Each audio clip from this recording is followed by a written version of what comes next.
قریب کے زمانے میں ہمارے اکابر میں حضرت مولانا عطاءاللہ شاہ بخاری رحمۃ اللہ علیہ تھے.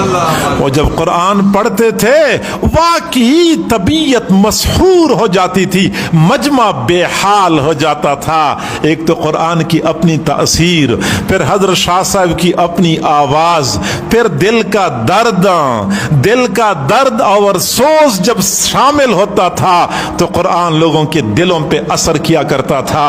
ان کے ایک دوست جو ان کے میزبان ہوا کرتے تھے، آزاد کشمیر میں ایک عالم تھے، میں نے ان کا مضمون خود پڑھا. وہ فرماتے ہیں کہ شاہ صاحب رحمۃ اللہ علیہ جب بھی آزاد کشمیر آتے تھے میرے پاس ٹھہرنا ہوتا تھا. ایک مرتبہ میرے پاس رات کو ٹھہرے. یہ بہار کا موسم تھا، مارچ یا اپریل کا مہینہ تھا. میں نے حضرت شاہ صاحب کو بیٹھک میں ٹھہرایا.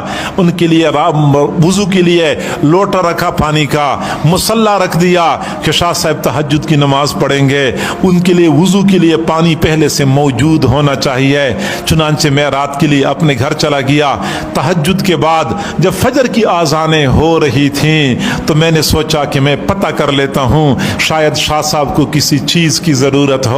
جب میں بیٹھک میں آیا میں نے دیکھا شاہ صاحب موجود نہیں تھے. میں سمجھا شاید کہیں قضاء حاجت کے لیے گئے ہوں گے، لیکن جب میں نے لوٹا دیکھا تو پانی سے خالی تھا. میں سمجھ گیا کہ شاہ صاحب تو وضو کر چکے ہیں. مصلی دیکھا، مصلی بچھا ہوا تھا. سمجھ گیا کہ تہجد کی نماز بھی پڑھ چکے ہیں. تو اس وقت شاہ صاحب کہاں چلے گئے؟ میں پریشان ہو گیا. پریشانی کے عالم میں گھر کے قریب دائیں بائیں دیکھنا شروع کر دیا.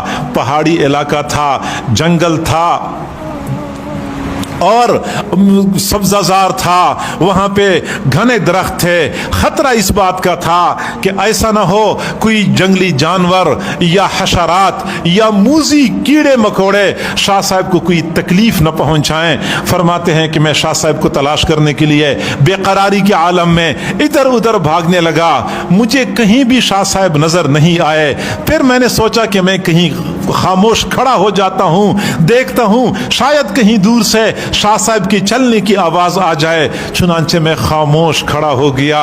اپریل کا مہینہ تھا، ٹھنڈی ہوا چل رہی تھی، صبح سویرے کا وقت تھا، چاند کی چاندنی جوبن پہ تھی. پہاڑ کے دامن میں بہار کا موسم، ٹھنڈی ہوا چل رہی تھی. طبیعت ویسی بھی مسحور ہو رہی تھی کہ دور سے ہوا کے ٹھنڈے جھونکوں کے ساتھ حضرت شاہ صاحب کی تلاوت کی آواز میرے کانوں میں پہنچ گئی. میں تو مچل گیا، بے قرار ہو گیا. میں نے آواز کی رخ پہ چلنا شروع کر دیا. میں